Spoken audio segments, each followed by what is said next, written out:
frontline and grassroots solutions. We talk about that in a second section, kind of very specifically. When we consider climate leaders in Africa, we saw a very significant increase in applications from Africa, particularly focused on climate change, which makes sense, as both the African Union and the IPCC have said that Africa is particularly vulnerable to climate change for numerous factors. But when we dig into the funding underneath that, we see some troubling trends in the way in which resources are distributed to address these problems.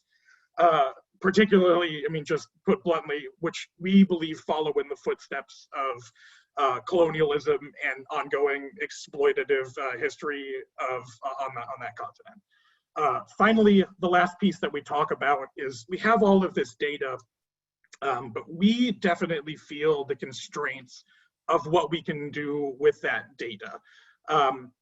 We are operating in some senses in silos as different organizations which are all trying to achieve these goals, but we struggle to have a complete picture that is fully representative of all of the constituencies that we know are in our community.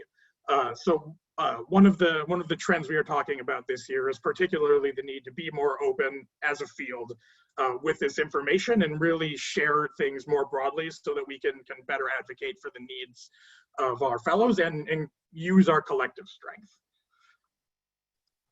Thank you, Ben. You mentioned as one of the three themes that an overall lack of capital for early stage organizations and frontline communities is one of the things we wanted to highlight. Can you talk about how that shows in this year's data? Yeah, and in sure. The field? Of course. So as you can see on the screen, this is a interactive component that you can see in our now published State of Social Entrepreneurship 2020. This is just a general snapshot of the kind of capital distribution that we saw in our fellows and in our applicants. And there are several facets of that which we believe really talk to this lack of access. It is visible in both the overall lack of resources, the highly concentrated nature in which the funds that are available have been distributed, and the ways in which those resources are distributed in inequitable ways. So there's a lack of funding. When there is funding, it tends to be highly concentrated, and it is highly concentrated in ways that follow those fault lines of social inequality, race, class, gender, etc. So the first overall lack of resources is fairly easily seen. So over 5 years of echoing green applications, the median funds raised by our applicants is zero. Most early stage and grassroots leaders simply don't have any external resources outside of what can be provided by mutual aid networks or by their communities directly. So this tends to be particularly the case for people of color and for frontline communities. Second, we see that when resources are distributed, they tend to be distributed in a highly concentrated manner. So 8% of organizations, to echoing green, this year reported 78% of all of the funds that have been raised by that pool.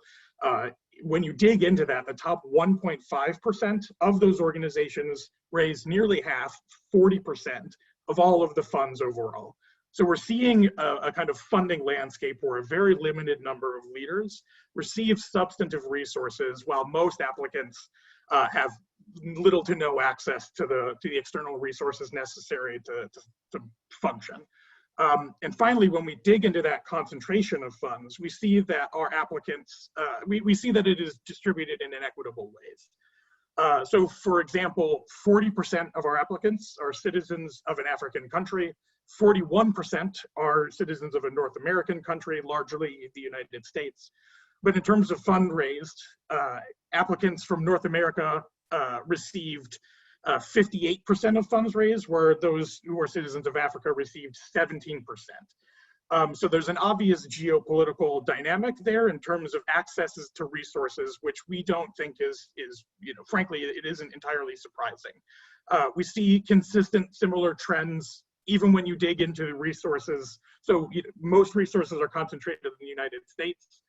When you dig into the resources distributed in the United States, there are examples of racial, gender, and other oppressive dynamics in that data. So white applicants tend to raise more money than people of color. Male applicants tend to raise more money than female applicants, and Indigenous and Black leaders tend, again, to have no dollars raised for their ventures. So what this all adds up to is kind of the same message that we've heard time and time again from many in our community, and what we've seen in our data, and that is those who control capital have a significant power to determine what type of work gets funded and who is funded to do that. And that capital and power are distributed generally along the same lines of oppression that are present in society. So in short, we as an industry, broadly speaking, we believe our data shows we are operating and distributing resources in a way that perpetuate many of the challenges which our applicants and fellows are seeking to address. It should be noted that this is likely the case out of both like unwittingly and wittingly. So it is both it shows the necessity to be open and honest with our data. We think that there are many who might just be unaware of these dynamics or unaware of how their organizations function in a way. And that is one of the values of sharing open data and kind of collectively educating one another. But we do think it is also relevant to note that many of the sources of our finances for this industry have an investment in maintaining economic and social political structures as they are, generally because they financially benefit from them. And it is important for us to act collectively in both acknowledging and understanding and figuring out how we move from that broken kind of set of power dynamics forward into something that is an equitable future that kind of prioritizes the dignity and quality of human life. Thank you, Ben. That's really helpful. I know that we saw a couple of examples of how this lack of capital showed up for proximate leaders in this year's application pool. Can you please talk us through one of those? Yeah, of course. So just going back to the example that we brought up, we see a clear kind of geopolitical dynamic in terms of access to fundraising. And I believe, can we get the next slide up, please?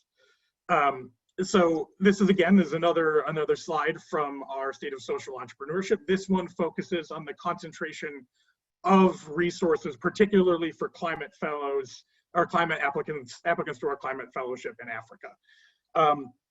So this is the example that we chose to dig into to show kind of how these dynamics play out. And the reason why we chose this is because we saw a significant increase in applications from Africa this year, largely driven by a increased 59% increase in applications from Africa to our climate fellowship. So as climate change continues to have more tangible impacts as the kind of crisis slowly unfolds, you know, we're seeing our community respond to that with an increase in requests for funding from us to address that challenge. And as both the African Union and the IPCC note, Africa is particularly vulnerable to the impacts of climate change. Temperature increases in the region are anticipated to be higher than global average temperature increases. And it's particularly troubling that Africa as a continent contributes the least to global warming, yet stands to bear the brunt of the challenge from both a financial and developmental perspective. So we think it is particularly important to focus on this. And to again, link it back to COVID-19, we believe that the same structures which will get in the way of kind of a global response to climate change, these broader systems of inequity that we talked about, are the same types of dynamics that define how our response to these crises unfold. It will tax systems of kind of basic governance, arable land transportation, like where people can live. There are going to be impacts everywhere. So when we talk about and we look at the funding, it's kind of particularly important that resources get distributed in a way that gives control and really empowers local leaders to make the most of those resources. And it's incredibly important for our field to generally not only take the threat of climate change seriously, but to listen to our communities when we see increased needs and increased kind of an amount of applications as we have seen. Climate change is clearly the next giant, or one of, if it's the unavoidable existential crisis we all face. And we think it's important really to focus on that.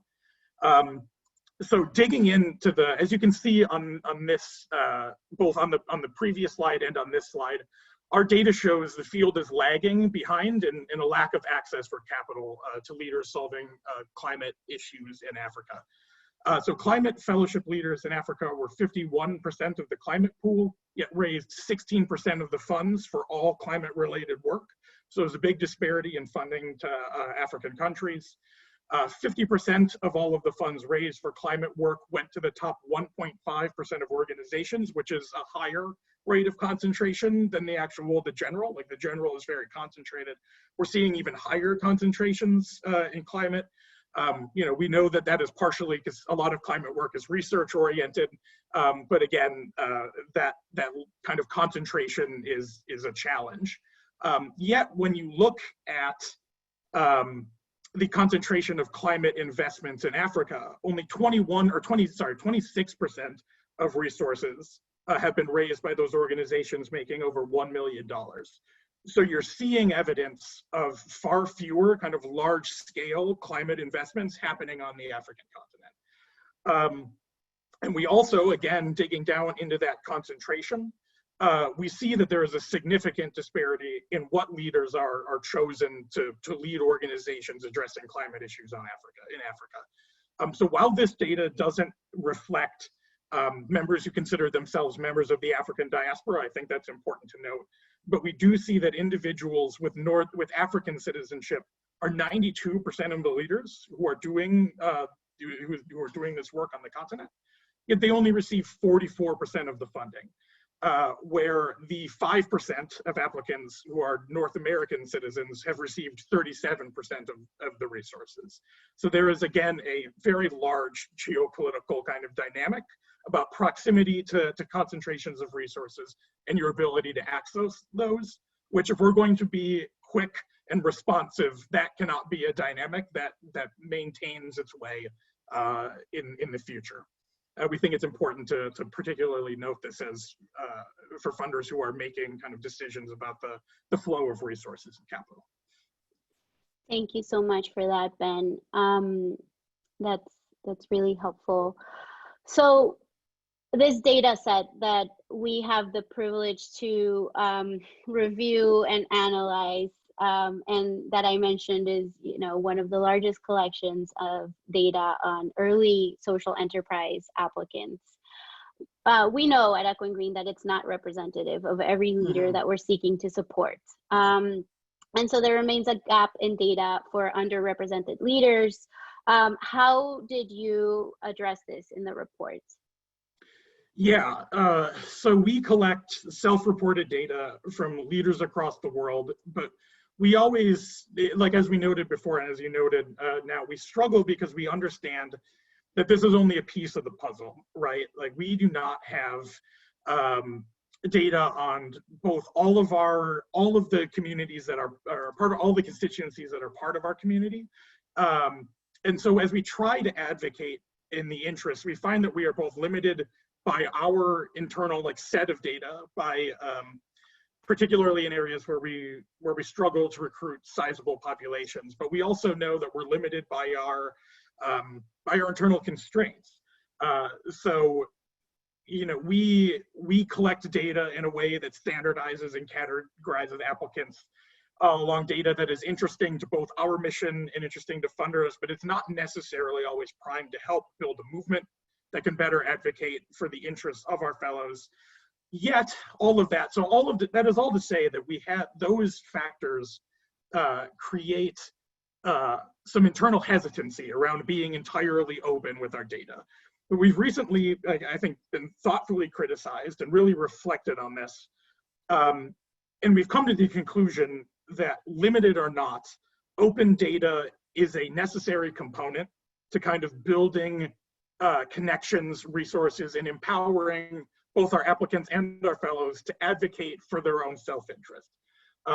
It is important that even though we have limited data, I think all of us, if our institutions were more open, together we would have a much clearer picture, and we'd create opportunities to really kind of share learnings in a more open way. So for that reason, as part of this report, we are choosing to share 5 years of anonymized data from our applicant pool to be downloaded, analyzed, used for our community to both share the learnings that they can see and really start to figure out ways in which we can kind of more collaboratively act from a data perspective. We think the first step of it, obviously there have been lots of efforts to do that. It's a very difficult challenge, but we think the first step is really just kind of like opening those doors and sharing things more broadly. Thank you, Ben. And that's, you know, that is really great that we're doing that. I think that this is usually the part where you know, we are letting the world and the participants in this call peek into the types of conversations that we have about what are some tangible next steps that we can do as key players in the field, but as individuals who want to you know, do something and affect change. One of them I think you shared, which is you know, opening up data, sharing, reflecting, listening. You know, you mentioned the piece where we've been very thoughtfully criticized, but it's that what pushes institutions to grow. And so I think that there's a couple calls to action that we can allude to here. And for those in this forum today, if I think about individuals, what can individuals do? You know, we think that spending down individuals, their resources quickly and aggressively without conditions for profitability is one of the most important things that people can do today. This can show up as like direct frontline funding, funding to frontline communities in the earliest stage of their growth, in a way that acknowledges and seeks to rectify historical oppressions based on race, gender, class, sexual identity, religious affiliation, geography. Some of the key gaps that you mentioned earlier in this call. Additionally, we'd be remiss to say, if we did it, we'd be remiss to not say that people should spend significant funds towards frontline responses for this COVID-19 pandemic, for climate change, and for other persistent challenges around the world. I think the time is now, and the time is now to invest in those who are doing the work. As far as institutions, what else can people do, Ben? Yeah, I mean, I think there's really two bigger points that we are taking kind of more seriously. So I think they both fall into the context. I mean, I guess they both fall into contextualizing and placing our industry in kind of the broader political and economic structures in which we operate. And this is kind of particularly, we heard this from climate fellows, particularly, I think it's a good example. But it is important for our industry to kind of honestly disclose our ties and honestly understand, first step, and then also disclose our ties to generally extractive industries, particularly in relation to some of these most pressing, you know, historical oppressions. Or, for example, of climate change, industries that have ties to creating, frankly, a lot of the problems which our climate fellows are trying to solve.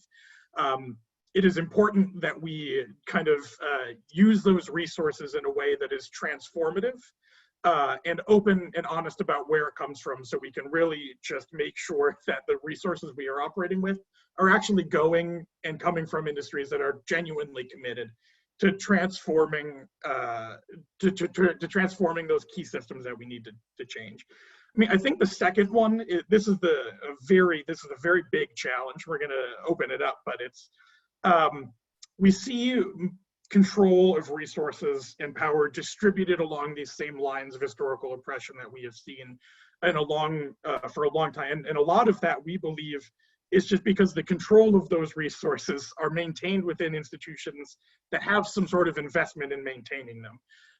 And one of the core key ways for long-term solving the root cause of that, it has to be, in kind of our view, taking steps to transfer control of resources or to get more input in forms of democratic decision making. We really do need to work together collaboratively, kind of across these barriers that tend to separate us and that tend to separate all of us as individuals in a society. We need to break those down and start making kind of more collective decisions and more collective prioritizing. It's not enough to have a lot of disparate ideas that we are distributing in kind of unknown ways. We really do need to work together and collaboratively focus on prioritizing solutions that will transform and dismantle these kind of root systems of oppression. Thank you, Ben. So if you have money and if you're an individual who wants to help spend your money directly on the people who are doing the work, share if you're at the institution level, share your data. Yeah, you mentioned share your data, disclose ties to where your money is coming from, and then think about how to make your decision making a little bit more democratic and bring people in. And I think that those can be some calls to action for folks on the call. I think we are right on time for some questions that we received. So Cara, I'm gonna switch it back to you.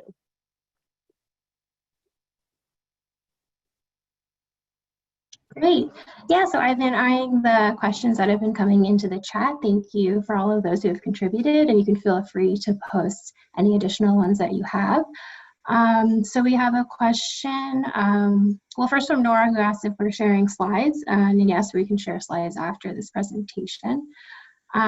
We had another question from Ingrid, who has an idea to extend research to social entrepreneurs who are not applicants in this pool. So that is great. And I guess, yeah, I think we're always looking for collaborators, but Ben, if you want to jump in, if there's anything specific you want to add on that. Yeah, I mean, I do think our kind of position as an intermediary, and so we fund fellows and we fund applicants, or, you know, we collect information from applicants, but we are issue agnostic and we are global in scale. Which does create some, you know, challenging data collection methodology for controlling the data collection of our applicants who are two steps away from us, or, you know, of the communities who are 2 steps away from us through our fellows. It would really, we're working with a lot of early stage organizations, so our support really is, just in terms of priorities, generally focused on making sure the institutions survive, get access to networks and resources, and we don't want to be a particular burden on them to spend all of your time data collecting for us when there's like urgent needs. So that is a persistent challenge. We're well aware of it. We are participating in some, or we were participating in some kind of broader longitudinal studies that really tried to get down to that. But we are definitely open in considering ways to do that. It's just like currently, in terms of our support priorities for fellows, it's not, data collection isn't kind of our highest issue to address. So great. And then another question from Nora: were you able to connect and or work with statistical agencies in African countries as part of the efforts towards the 4th trend that you highlighted regarding shared data? No, I mean, so we used research from African countries in terms to like inform the perspective and the ways in which we, you know, the conclusions we came out of it. It's like our data, we looked at our data, we saw trends, we validated it against kind of external reporting, again, reports mostly from the United Nations, or from the African Union and the IPCC and the UN. But we have not connected directly with statistical agencies to highlight the trends, but I do think there are kind of ample opportunities to both work with our fellows who are more closely connected on the ground. That is something we are going to be doing in the future, or at least, our work is changing pretty rapidly in the days of this global pandemic. So, but our intention was to increasingly write articles with fellows that would highlight these dynamics. Great. Question from Stephanie, are you asking for data partners? I mean, I think we're generally always interested in data partners. Again, we're trying to figure out what the best way to actually make connections and share this data across. I think our priority right now is really trying to encourage institutions to be more open rather than trying to necessarily weave together the threads yet, but always interested in hearing about data partners. And of course, please feel free to reach out. We'd love to hear from you. Okay. Question from Sarah: do you only support social entrepreneurs focusing on climate change? Camila, do you want to jump in on that one? Sure. Thank you, Sarah, for that question. So no, we actually, our flagship fellowship program supports early stage social entrepreneurs who are doing work around the world on any issue area. So while we focused on highlighting some of the trends that we saw in the climate change space, we have fellows that work in health, education, civil and human rights, and yeah, across different issue areas. Great. And then this is a logistical question, but will this session be recorded such that those in other regions and time zones can view later this week? And yes, we can share the recording and the slides with the broader Skoll community.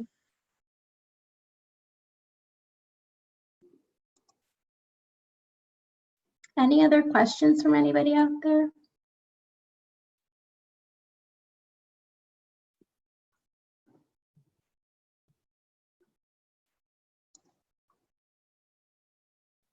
Great.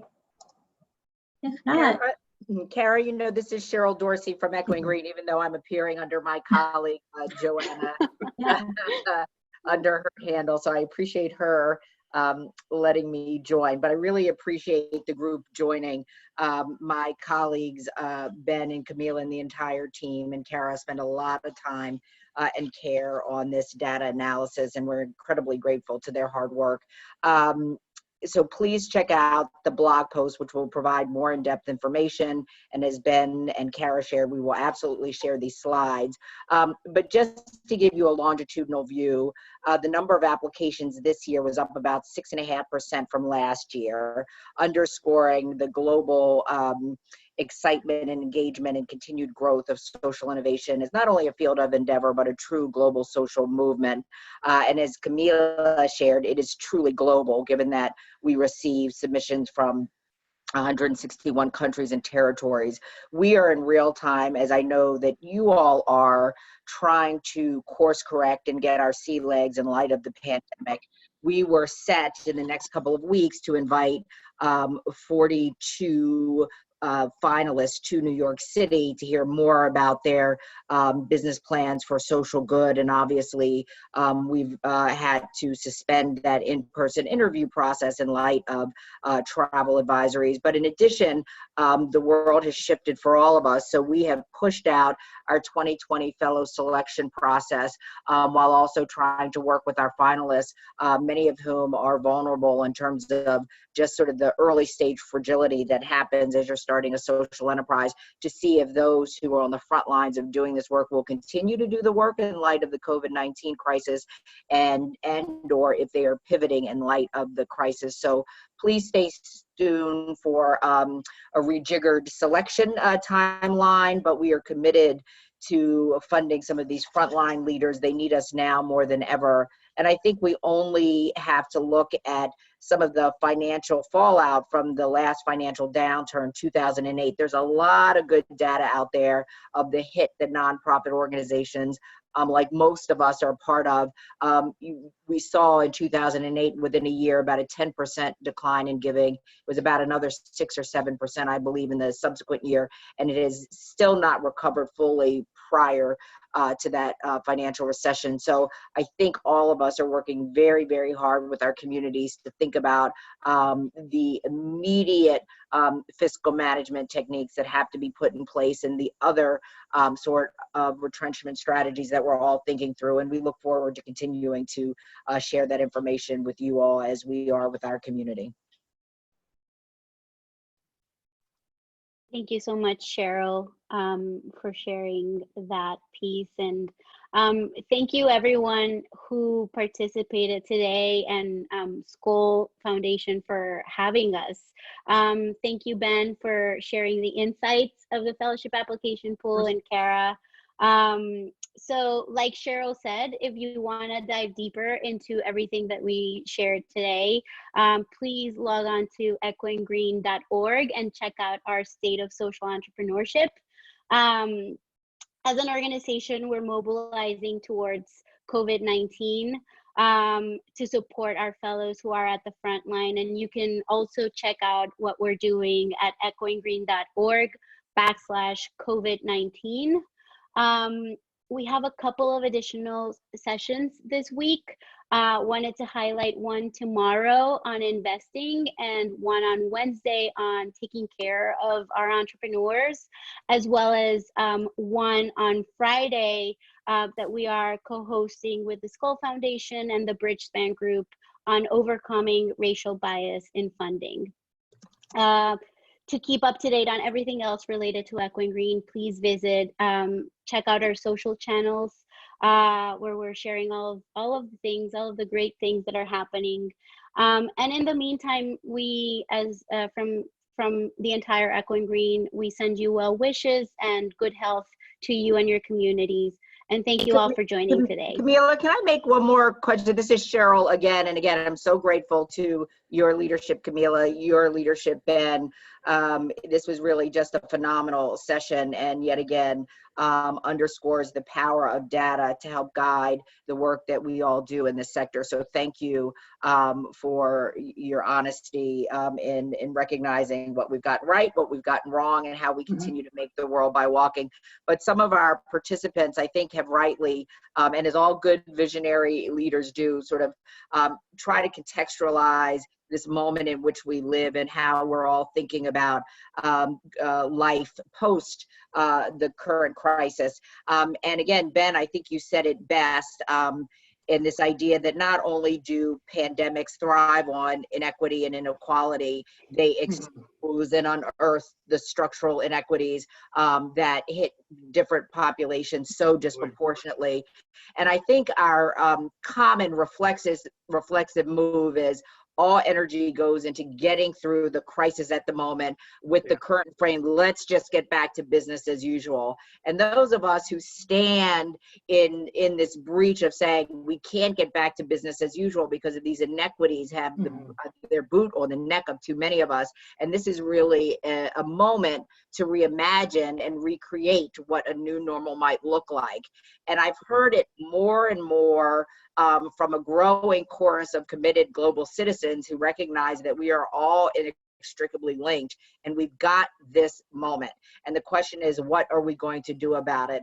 And I will say that I have been a long time acolyte and participant in the field of social innovation. I believe in it deeply as a tool for positive transformational social change.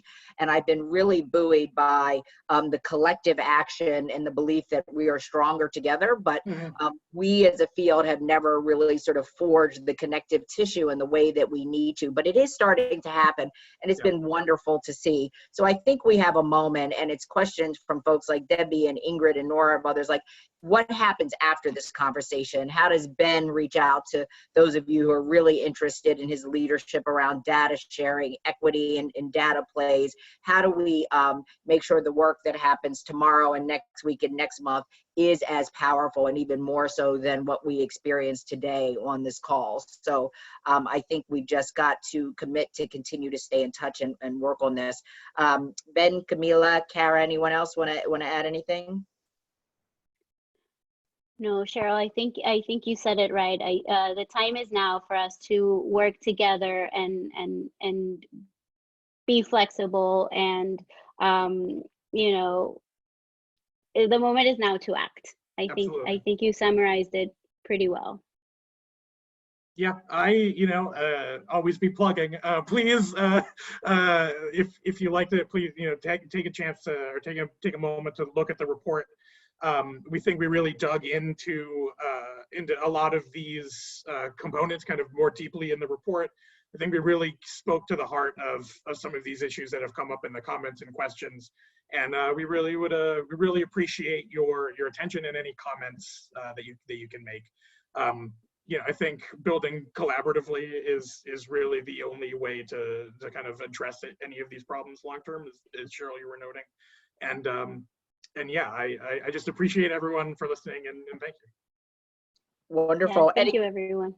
And can I just say, I want to, our hosts, Don, Brittany, any of our colleagues and friends from Skoll, we so appreciate the warm introduction and kicking us off. And congratulations and thank you for putting together this virtual forum. We know this was not easy, but we're all learning from you over the course of today and this week.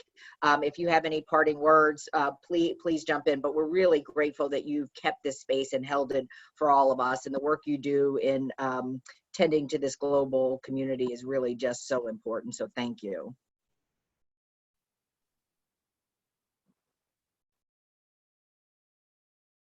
Okay. All right. Thank you, everyone. Thank you, Cheryl. Thank you to everyone who joined. Thank you to Skoll Foundation. And please check out our report at goinggreen.org. Thank you. Thank you. Bye, Thank everyone. you. Have a good day, everybody. Good evening. Bye-bye. Good evening.